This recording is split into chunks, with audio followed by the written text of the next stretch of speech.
ৰাজ্যবাসীলৈ এই মুহূৰ্তত বিৰাতে এটা ভাল খবৰ আছে। ৰাজ্যৰ মুখ্যমন্ত্ৰী ডক্টৰ হিমন্ত বিশ্ব শৰ্মাই ৰাজ্যবাসীক ভাল খবৰ দিছে।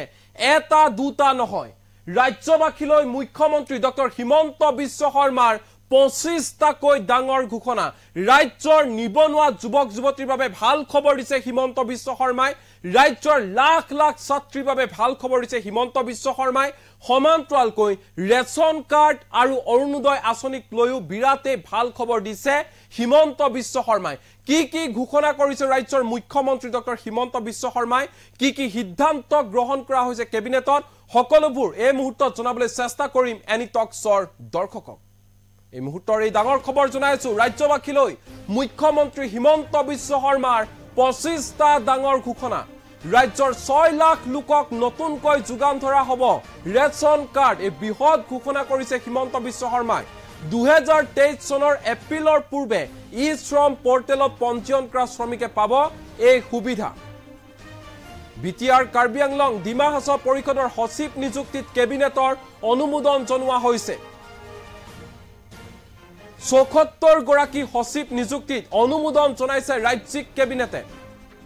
আৰু অৰুণোদয় আঁচনিক লৈ ডাঙৰ ঘোষণা কৰিছে মুখ্যমন্ত্ৰী ডক্টৰ হিমন্ত বিশ্ব শৰ্মাই। কি ঘোষণা?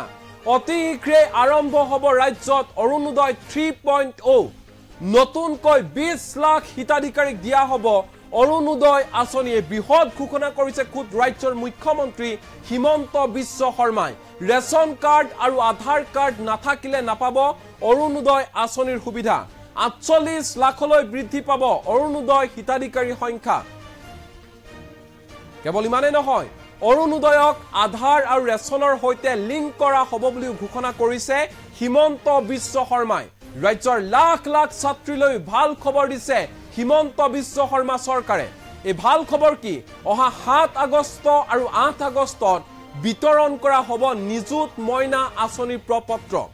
3 লাখ ছাত্ৰীয়ে লাভ কৰিব নিযুত মইনা আঁচনিৰ ধন। এই ঘোষণা কৰিছে হিমন্ত বিশ্ব শৰ্মাই। মুখ্যমন্ত্ৰী আত্মনিৰ্ভৰশীল অসম অভিযানক লৈও ডাঙৰ ঘোষণা কৰিছে হিমন্ত বিশ্ব শৰ্মা চৰকাৰে। 2 লাখ টকাকৈ লাভ কৰিব নিবনুৱা যুৱক যুৱতীয়ে। প্ৰথম পৰ্যায়ৰ ইণ্টাৰভিউ শেষ হৈছে। প্ৰথম বৰ্ষত 30,000 যুৱক যুৱতীক দিয়া হ'ব 2 লাখকৈ টকা। অহা 16 আগষ্টত হ'ব জিলা পৰ্যায়ৰ ইণ্টাৰভিউ। এই কথা সদৰি কৰিছে খুদ মুখ্যমন্ত্ৰী হিমন্ত বিশ্ব শৰ্মাই। আৰু অহা 30 ছেপ্টেম্বৰত 2 লাখ টকাকৈ 30,000 যুৱক যুৱতীক দিব হিমন্ত বিশ্ব শৰ্মা চৰকাৰে। তৃতীয় বৰ্গ আৰু চতুৰ্থ বৰ্গৰ পৰীক্ষা কিদৰে সুচাৰুৰূপে অনুষ্ঠিত কৰিব পৰা যায় সেই লৈও আলোচনা কৰা হৈছে। ইপিনে আন এটা ভাল খবৰ দিছে হিমন্ত বিশ্ব শৰ্মাই। মেডিকেল কলেজত শিশু জন্ম হলে এতিয়াৰে পৰা লাভ কৰিব চৰকাৰৰ বিশেষ সুবিধা। শিশু জন্ম হলে মেডিকেল কলেজতে লাভ কৰিব আধাৰ কাৰ্ড আৰু জন্মৰ প্ৰমাণ পত্ৰ। ৰাজ্যত এতিয়াৰে পৰা নাথাকিব উপজিলা বুলি কোনো নাম। এই কথা সদৰি কৰিছে হিমন্ত বিশ্ব শৰ্মাই। 2 অক্টোবৰৰ পৰা অসমত উপজিলাৰ নামাকৰণ হ'ব সমজিলা হিচাপে। সমজিলাসমূহ জিলাৰ সমানেই হ'ব। ৰাজ্যিক কেবিনেটত গ্ৰহণ কৰা হৈছে এইকেইটা সিদ্ধান্ত। আৰু অতি শীঘ্ৰে সমজিলাসমূহৰ বাবে বিষয়াসকলক নিযুক্তি দিয়া হ'ব। এয়া আছিল হিমন্ত বিশ্ব শৰ্মাৰ চৰকাৰৰ এইকেইটা সিদ্ধান্ত। ৰাজ্যিক কেবিনেটত এইকেইটা সিদ্ধান্ত গ্ৰহণ কৰা হৈছে। এই ভাল খবৰ গ্ৰহণ কৰা হৈছে ৰাজ্যৰ লাখ লাখ নিবনুৱা যুৱক যুৱতীৰ বাবে, ছাত্ৰীৰ বাবে। অৰুণোদয় আঁচনিক লৈ, ৰেচন কাৰ্ডক লৈ এইকেইটা বৃহৎ ঘোষণা কৰিছে খুদ ৰাজ্যৰ মুখ্যমন্ত্ৰী ডক্টৰ হিমন্ত বিশ্ব শৰ্মাই সংবাদ মেলৰ জৰিয়তে। শুনোৱা হওক কি কৈছে হিমন্ত বিশ্ব শৰ্মাই। তেতিয়াহ'লে এই আঁচনিৰ অধীনত বেনিফিটেড পৰিয়ালৰ সংখ্যা 47 লাখলৈকে বৃদ্ধি পাব। আমি অৰুণোদয় 2.0 আধাৰ আৰু ৰেচন কাৰ্ডৰ লগত জড়িত নাছিলে।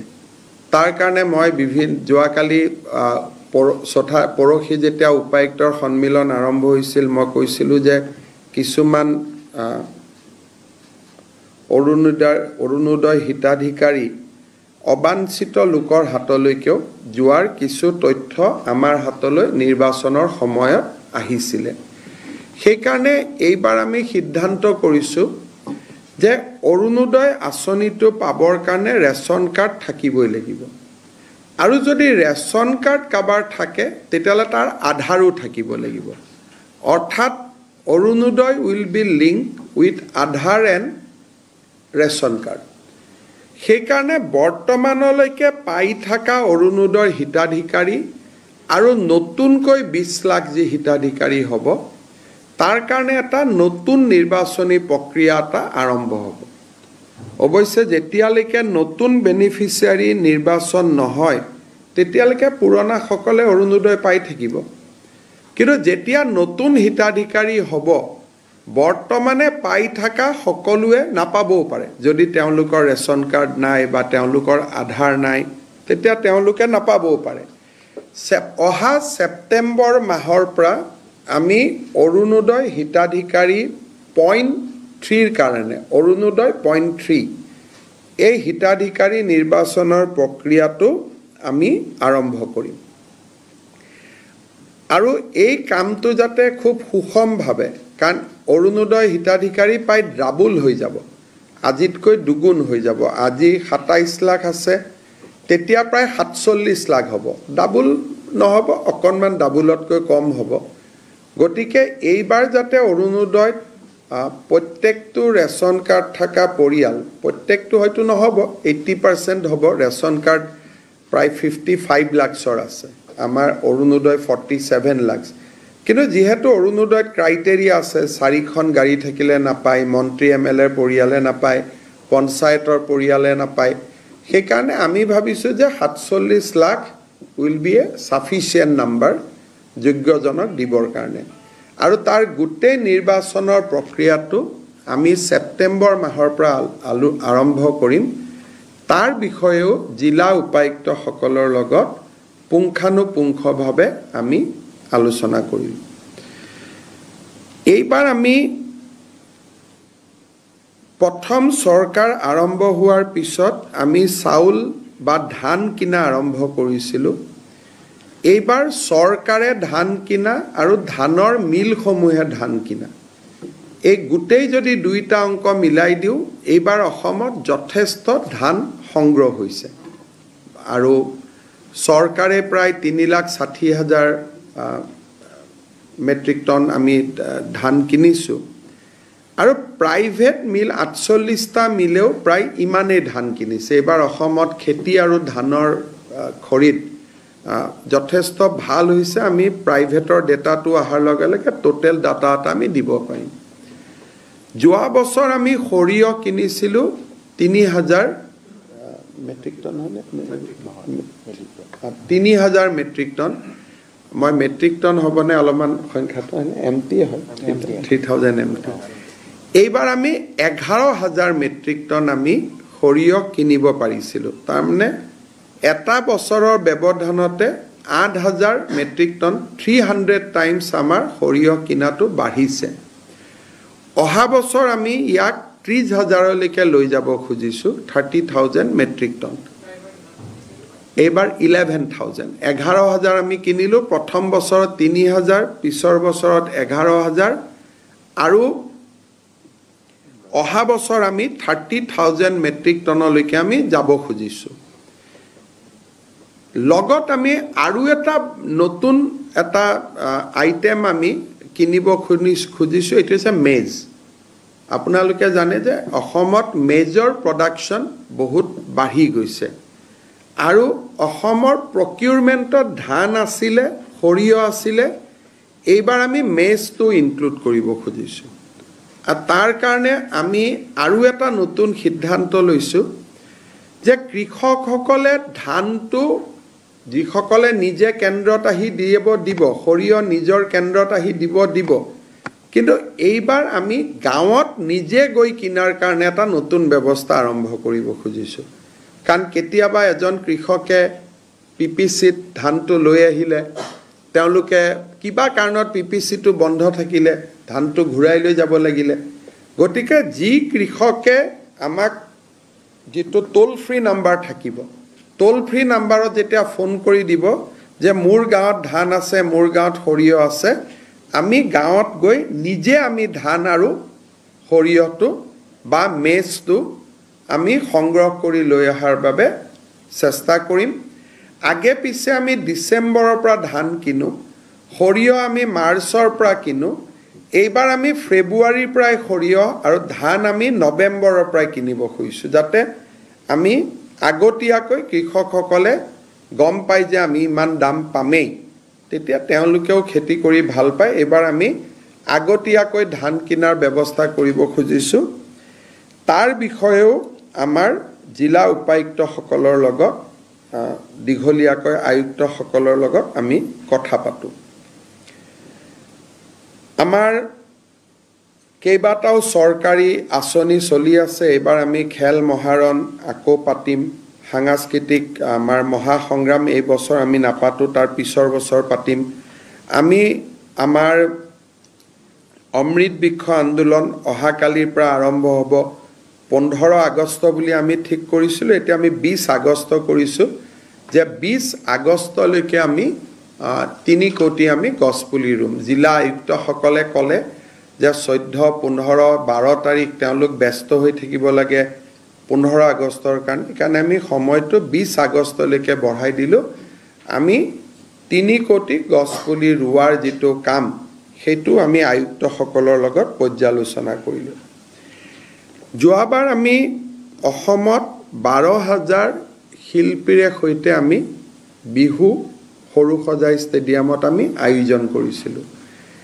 এইবাৰ আমি অসমৰ 8খন চাহ বাগিচাৰ পৰা কম বেছি পৰিমাণে কৰবাত 100 হ'ব কৰবাত 80 হ'ব কৰবাত 120 হ'ব আমি 8000 নাচনীৰে গুৱাহাটীৰ সৰুসজাইত আমি এটা জুমুৰৰ প্ৰদৰ্শন কৰিব খুজিছো আৰু তাৰ কাৰণে আমাৰ গানটো ৰেকৰ্ড হৈ গ'ল আমি দুই এদিনতে আপোনালোকক শুনাম ভিডিঅ' ৰেকৰ্ড হৈ গ'ল জিলা আয়ুক্তসকলৰ সন্মিলনীত বিহুৰ সময়ত আমাৰ যিখিনি কৰবাত কম হৈছিল বেছি হৈছিল যিখিনি আমি শিকিছিলো জানিছিলো তাৰ ওপৰৰ অপুৰণা অভিজ্ঞতা লৈ আমি 20 নৱেম্বৰ গুৱাহাটীত আমি 8000 নাচনী আৰু বাদ্যযন্ত্ৰী আৰু আন যিসকল জুমুৰৰ কাৰণে প্ৰয়োজনীয় তেখেতসকলক লৈ আমি ইয়াত এটা জুমুৰৰ খুব সুন্দৰ এটা প্ৰদৰ্শন এটা কৰাৰ বাবেও আমি সিদ্ধান্ত লৈছো তাৰ বিষয়েও জিলা আয়ুক্তসকলৰ সন্মিলনীত আমি দীঘলীয়াকৈ আলোচনা কৰো 20 নৱেম্বৰ ৰেকৰ্ডৰ লগত লিংক কৰা নাই প্ৰদৰ্শন হ'ব কিন্তু তাৰ মাজত কিবা গ্ৰিনিজত এনেকুৱা ৰেকৰ্ড আছে নেকি আমি এক্সামিন কৰি লম হয়তো 2-4টা ৰেকৰ্ড হৈ যাব কিন্তু বৰ্তমান ৰেকৰ্ড শব্দটোত কৈও সমূহীয়া প্ৰদৰ্শনটো আমি বেছি গুৰুত্ব দিছো যে 8000 জুমুৰ শিল্পীৰে আমি ইয়াতে এটা প্ৰদৰ্শন কৰিম যাতে জুমুৰৰ লোকপ্ৰিয়তা আৰু সাৰ্বজনীনতাটো বৃদ্ধি পায় আধাৰ আৰু বাৰ্থ সাৰ্টিফিকেটখন মেডিকেল কলেজতে পাই যাব আধাৰ সেন্টাৰ এটা আমি প্ৰত্যেক মেডিকেল কলেজত স্থাপন কৰিম পিছত আমি জিলা হস্পিটাল আন চৰকাৰী হস্পিটালতে কৰিম যাতে জন্ম হলে লগে লগে আধাৰখন লৈ ল'ব পাৰে যেতিয়া এটা বাচ্চা মেডিকেলত জন্ম হ'ব ঘৰত ঘূৰি যোৱাৰ সময়ত আধাৰখনো লগত লৈ যাব বাৰ্থ সাৰ্টিফিকেটখনো লৈ যাব আৰু মেডিকেল কাগজখনিও লৈ যাব তেতিয়া আমাৰ আধাৰৰ কাৰণে পিছত আৰু বাচ্চাটো ডাঙৰ হৈ কবাত লাইন পাতি থাকিব নালাগে জন্মৰ সময়তে বয়স 3 দিন আধাৰ লগে লগে হৈ গ'ল বয়স 2 দিন আধাৰ লগে লগে হৈ গ'ল এই পাইলট প্ৰজেক্টটো আমি বৰ্তমান 13খন মেডিকেল কলেজত আৰম্ভ কৰিব খুজিছো যদি আমি ইয়াত সফল হওঁ তেতিয়ালে আমি লাহে লাহে বাকি হস্পিটাল সমূহতো আমি এক্সপান্ড কৰিম আমি বঢ়াই লৈ গৈ থাকিম জিলা আয়ুক্তৰ সন্মিলনীত এটা বিশেষ কথা আমি চৰ্চা কৰিছিলো যে প্ৰশাসনটোক ৰাইজৰ ওচৰলৈ লৈ যোৱাৰ বাবে আৰু তাৰ কাৰণে আমি আটাইতকৈ গুৰুত্ব দিছিলো যে যাতে ভিআইপি কালচাৰটো আমাৰ কমি যায় খোৱা বোৱা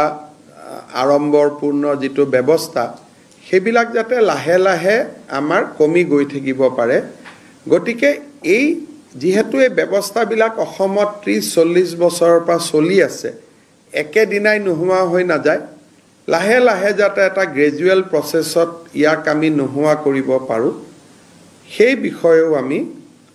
আলাপ আলোচনা কৰোঁ আৰু কেইবাটাও নিৰ্দেশ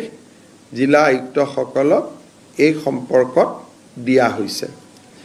মই ভাবোঁ যে যোৱা দুদিন আমাৰ আচলতে আমি লখিমপুৰতে সন্মিলনখন আয়োজন কৰিছিলোঁ। প্ৰথম দিনাটো লখিমপুৰত হৈ গৈছিলে, দ্বিতীয় আৰু তৃতীয় দিনা আমি বানপানীৰ কাৰণে কৰিব পৰা নাছিলোঁ। যোৱা দুটা দিন আমি ৰাতিপুৱা 9:30 বজাৰ পৰা ৰাতি 11 বজালৈকে গোটেই মন্ত্ৰী সভা আৰু জিলা আয়ুক্তসকলৰ যিখন সন্মিলন হ'ল, মই ভাবোঁ যে প্ৰশাসনক ই শক্তিশালী কৰাৰ ক্ষেত্ৰত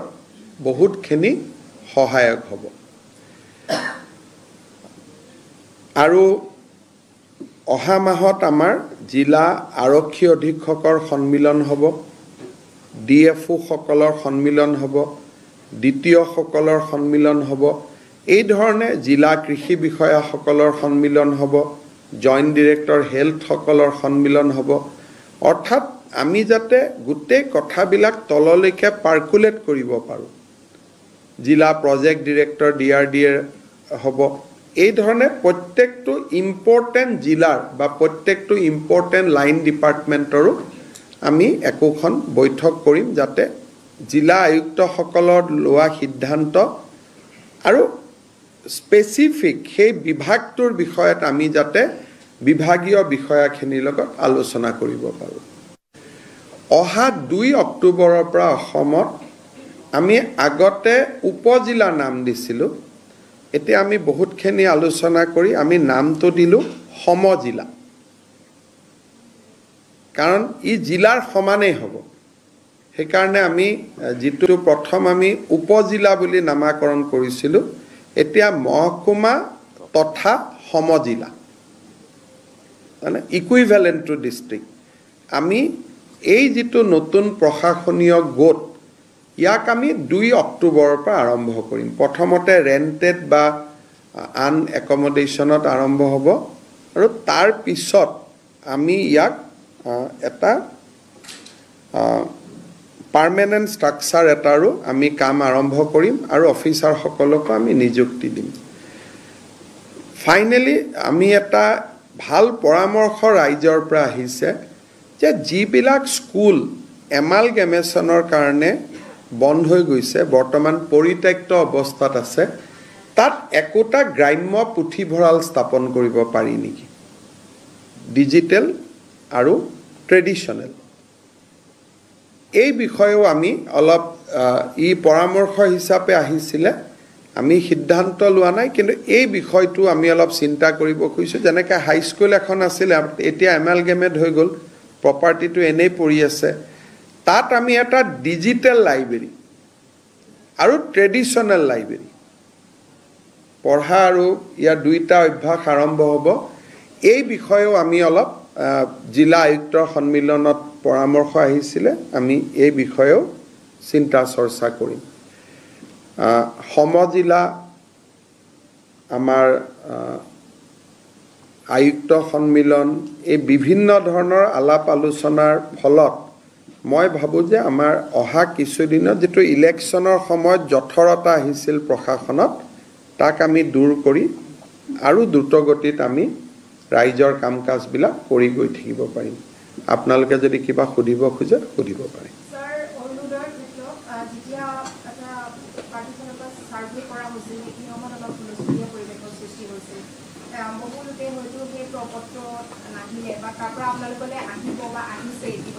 আমালৈকে 21 লাখ প্ৰপত্ৰ আহিছে, তাৰ বিপৰীতে আমি 20 লাখ আৰু অৰুণোদয় আঁচনি দিয়াৰ সিদ্ধান্ত গ্ৰহণ কৰিছোঁ। মই ইমান তাতে কৈছিলোঁ আপোনালোকক, কাৰণ কিছুমানেতো ধৰক এনেও ফিল আপ কৰিছে,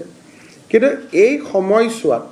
সেই মানুহকেইজনৰ যোনে ফৰ্ম ফিল আপ কৰিছে তেওঁলোকক আমি আকৌ চৰকাৰী ফৰ্মটো দিমেই, আৰু কোনোবাই যদি ফৰ্ম ফিল আপ তেতিয়া কৰাও নাছিলে তেওঁলোকেও এটা সুযোগ পাব। আমি কাকো বঞ্চিত কৰিব খোজা নাই, কোনোবাই যদি কৰাও নাছিল এটা সুযোগ এটা ডেফিনেটলি পাব।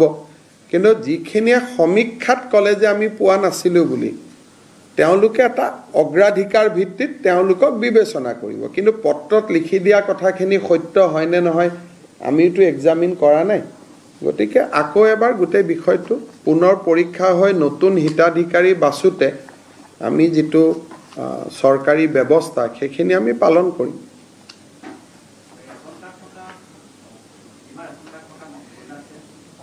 যিমান ৰেচন কাৰ্ড থকা মহিলা সকলোৱে নাপাব কিন্তু অৰুণোদয় পাবৰ কাৰণে ৰেচন কাৰ্ডখন লাগিব কাৰণ ধৰক মোৰ ৰেচন কাৰ্ড আছে কিন্তু মোৰ ঘৰত গাড়ী আছে মোৰ ঘৰত সৰকাৰি চাকৰি আছে মই পেনশনাৰ আপোনালোকে জানে যে এবাৰ ৰেচন কাৰ্ড আমি চতুৰ্থ শ্ৰেণীৰ অৱসৰপ্ৰাপ্ত কৰ্মচাৰী সকলকো দিছো তেওঁলোকে অৰুণোদয় নাম সেইকাৰণে অৰুণোদয় পাবৰ কাৰণে ৰেচন কাৰ্ডখন লাগিবই কিন্তু 100% ৰেচন কাৰ্ড থাকিলে অৰুণোদয় নাপায় কাৰণ 55 লাখ মানুহৰ অৰুণোদয় ৰেচন কাৰ্ড আছে কিন্তু আমি অৰুণোদয় দিম 47 লাখ তাৰ মানে ৰেচন কাৰ্ড থকাৰ ভিতৰতো 10% মানুহ বা 15% মানুহে অৰুণোদয় নাপাব যেহেতু অৰুণোদয় সাৰ্কুলাৰ মতে কিছুমান ব্যক্তিয়ে অৰুণোদয় পোৱাৰ যোগ্য নহয় পেনশনাৰ আগৰ পৰাই অৰুণোদয় নাপায় কাৰণ অৰুণোদয়টো এটা পেনশন গতিকে ডাবল পেনশন দিয়াৰটো কথা নহয় আগতেও অৰুণোদয় সৰকাৰি কৰ্মচাৰীৰ ঘৰত পেনশন থাকিলে অৰুণোদয় নাপায় তেওঁলোকে পেনশন পায় 20000 টকা আৰু এই 1200 টকাটো কিয় ল'ব নিজেও নলয় ইয়াত পত্নীক নহয় এটা আমি ঘৰখনক দিওঁ অৰুণোদয়টো পৰিয়ালক দিওঁ কিন্তু পৰিয়ালৰ মুৰব্বী হিচাপে আমি পুৰুষজনক নিদিওঁ আমি মহিলা গৰাকীক দিওঁ আগৰ পৰা এইটো গাঁৱৰ মানুহে জানে যে আমি অৰুণোদয় সৰকাৰি চাকৰিয়াল বা পেনশনাৰে নাপায় বুলি সেইটো আগৰ পৰা এটা ঘোষিত নীতি এটো নতুন নীতি নহয় সো খেৱা মাসুল বৃদ্ধি হোৱাটো যি ধৰণে কৈছে তেনেকে নহয় মেডিকেলত কোন যায় যোন আয়ুষ্মান ভাৰতৰ কাৰ্ড থাকিব গতিকে খেৱা মাসুলৰ লগত সাধাৰণ মানুহৰটো সম্পৰ্কই নাই এটো এটা সৰকাৰি ব্যৱস্থাহে মানুহেটো পকেটৰ পৰা দিব নালাগে আমি ভাৰত সৰকাৰৰ পৰা 2 টকা বেছি আনিম তাত কি আপত্তি কৰিব লাগে মানুহেটো মাসুলটো দিব নালাগে মানুহৰ কাৰণেটো ফ্ৰীয়ে থাকিব আপোনাৰ লগত যদি মুখ্যমন্ত্ৰীৰ কাৰ্ড আছে আৰু প্ৰধানমন্ত্ৰীৰ কাৰ্ড আছে তেতিয়ালে টকাটো আপুনি দিব নালাগে টকাটো দুখীয়া মানুহজনৰ টকাটো সৰকাৰে দিব আৰু অৱস্থা সম্পন্ন মানুহৰ পৰা 200 টকা বেছি ল'ব সিটি স্ক্যানত তাত আপত্তি কি কৰিব লগিয়া আছে বজাৰত গলে 6000 মেডিকেলত গলে 3000 এতিয়া এখন মেডিকেলে 3200 টকা ল'ব এটোটো কোনো আপত্তি কৰিব লগিয়া নাই গভৰ্নমেন্ট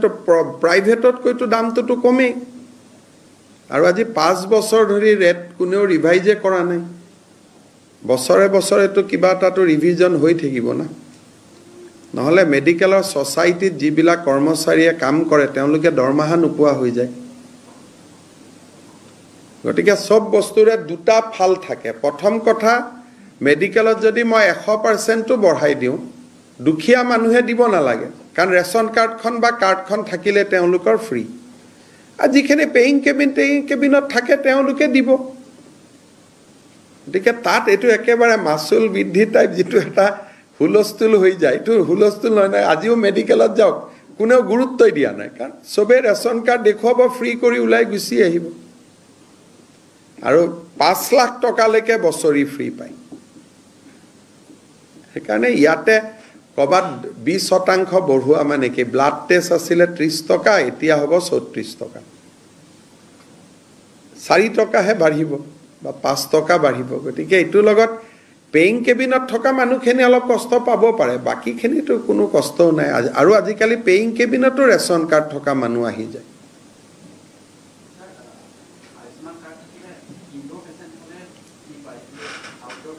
আউটডোৰতো আমাৰ মেডিকেলতো ফ্ৰী আৰু আমিতো একোটো তেওঁলোকক ট্ৰিটমেন্ট কষ্টও নাই আউটডোৰৰ কাৰণে আমাক কি লাগে টেষ্ট কৰিলেতো ইনডোৰ হৈ গল না মানুহজন বেমাৰ থাকিলেতো ইনডোৰ হৈ গল মই টেষ্ট কৰিলো মোৰ সব ঠিক আছে লে এডমিশনে কৰিব নালাগে ওপিডি পেশেন্টক তো আৰ ডক্টৰে কেইটা টেষ্ট দিয়ে